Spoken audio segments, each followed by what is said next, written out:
Selamat datang dan selamat bergabung pada siswa-siswa hebat Indonesia. Assalamualaikum warahmatullahi wabarakatuh. Perkenalkan, nama Ibu Saftin Susanti, Guru Matematika SMK 1 Solok.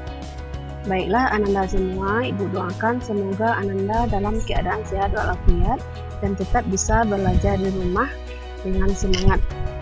Untuk video yang akan Ibu tayangkan adalah mengenai peluang. Di SMP Anda juga sudah belajar materi peluang. Sekarang kita akan mengulang materi peluang itu dengan banyak tambahan dari materi yang dipelajari di SMP.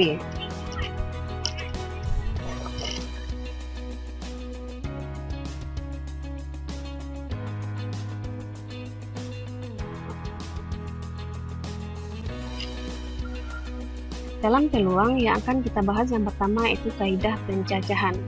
Kaidah pencacahan adalah suatu kaidah yang digunakan untuk menghitung semua kemungkinan yang dapat terjadi dalam suatu kejadian.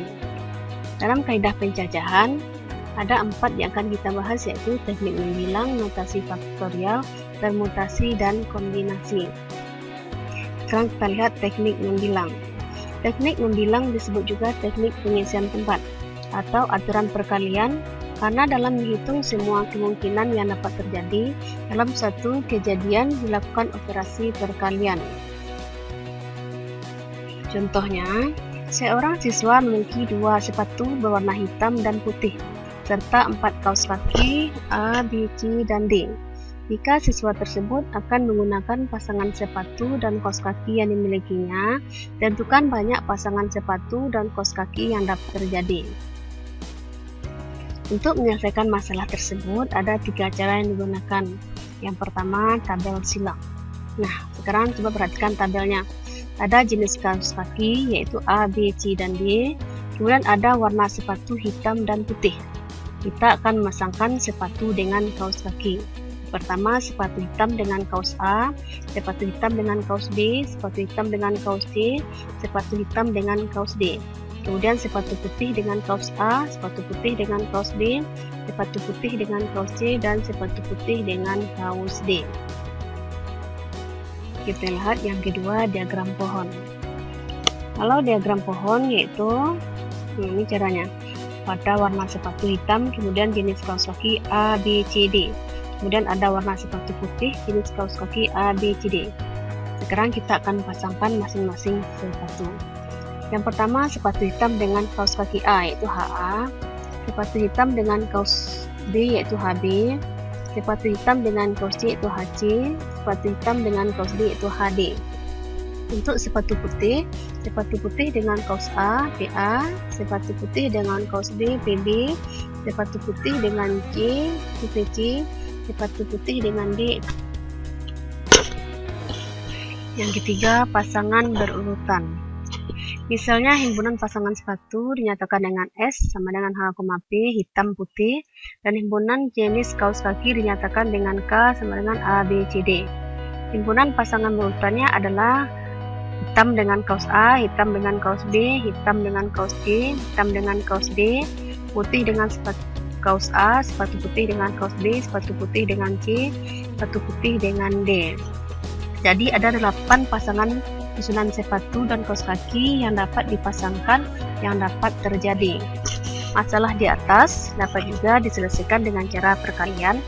Misalkan K1 sama dengan banyaknya sepatu sama dengan 2, K2 banyak kaos kaki sama dengan 4, maka banyak susunan sepatu dan kaos kaki yang dapat terjadi adalah K sama dengan K1 kali K2 sama dengan 2 kali 4 sama dengan 8. Maka dapat disimpulkan jika kejadian pertama terdiri atas K1, kejadian kedua terdiri atas K2 cara, dan seterusnya sampai kejadian Kn. Jadi banyak cara berbeda yang dapat terjadi dari seluruh kejadian adalah K1 kali K2 kali K3 kali sampai Kn. Aturan ini disebut aturan pengisian tempat atau aturan perkalian. Contoh 1. Misalkan dari kota A ke kota B ada 3 jalan yang dapat dilalui, dan dari kota B ke kota C ada 5 jalan yang dapat dilalui. Tentukan banyak jalan yang dapat dilalui untuk berpergian dari kota A ke kota C melalui B.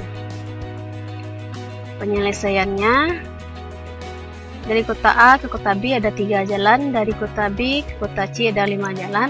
Jadi seluruhnya ada 3 kali 5 sama dengan 15 jalan yang dapat dilalui. Contoh 2. Dari angka 0, 1, 2, 3, 4, 5, dan 7 akan dibentuk bilangan ribuan dan tidak boleh ada angka yang sama. Tentukan banyak bilangan ribuan yang dapat terjadi. Yang kedua, banyak bilangan ganjil yang dapat terjadi. Yang keempat, yang ketiga, banyak bilangan yang kurang dari 4000 yang dapat terjadi. Penyelesaiannya, dari angka 0, 1, 2, 3, 4, 5, 7. Yang pertama, angka pertama ribuan dapat dipilih dari angka 1, 2, 3, 4, 5, 7. Berarti ada 6 angka untuk mengisi tempat ribuan. Untuk angka ratusan dapat dipilih dari angka 0, 2, 3, 4, 5, 7. Ada 6 angka, karena 1 sudah kita ambil sebagai ribuan. Sebab angka tidak boleh berulang, jadi angka 1 tidak masuk ke angka ratusan. Untuk angka puluhan bisa diambil dari angka 2, 3, 4, 5, 7. Ada 5 angka, karena angka 0 sudah diambil untuk angka ratusan.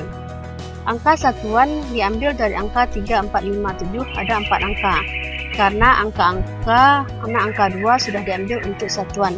Jadi banyak bilangan ribuannya adalah 6 kali 6 kali 5 kali 4 sama dengan 720.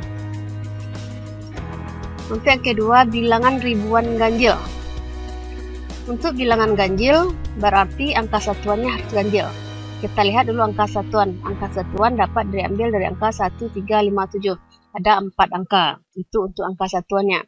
Untuk angka ribuan dapat diambil dari angka 2, 3, 4, 5, 7. Ada 5 angka, karena 1 sudah diambil sebagai angka satuan. Dan 0 tidak bisa untuk angka ribuan. Untuk angka ratusan diambil dari angka 0, 3, 4, 5, 7. Ada 5 angka, karena angka 2 sudah diambil sebagai angka ribuan. Untuk angka puluhan dapat diambil dari angka 3, 4, 5, 7. Ada 4 angka, karena angka 0 sudah diambil sebagai ratusan. Jadi banyak bilangan ribuan ganjil yang dapat terjadi adalah 5 kali 5 kali 4 kali 4 sama dengan 400 jarak. Yang ketiga, angka ribuan kurang dari 4000. Kalau kurang dari 4000 berarti angka ribuannya hanya 1, 2, 3, berarti ada 3 angka. Untuk angka ratusan dapat diambil dari angka 0, 2, 3, 4, 5, 7. Ada 6 angka, karena angka 1 sudah diambil untuk angka ribuan. Angka puluhan dapat diambil dari angka 2, 3, 4, 5, 7. Ada 5 angka, karena 0 sudah diambil sebagai angka ratusan.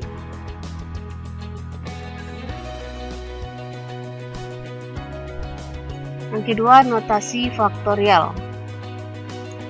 Misalkan n bilangan asli, yaitu n faktorial dinamakan n faktorial, yang didefinisikan sebagai berikut. N faktorial sama dengan n kali n kurang 1, kali n kurang 2, kali n kurang 3, kali titik-titik-titik, kali 3, kali 2, kali 1. Jadi n faktorial merupakan perkalian dari n bilangan asli yang terurut. Contohnya, hitunglah nilai dari 4 faktorial, berarti 4 kali 3 kali 2 kali 1 sama dengan 24. Yang kedua, 8 faktorial per 5 faktorial sama dengan 8 kali 7 kali 6 kali 5 faktorial. Kenapa kali 5 faktorial? Karena di bawah juga sudah ada 5 faktorial. Jadi 5 faktorial bagi 5 faktorial sama dengan 1. Tinggal 8 kali 7 kali 6 sama dengan 336. Nah, itulah video yang dapat Ibu tayangkan. Semoga bermanfaat dan bisa membantu Ananda belajar dari rumah. Semoga bermanfaat dan bisa dipelajari dengan semaksimal mungkin. Terima kasih, tetap semangat belajar.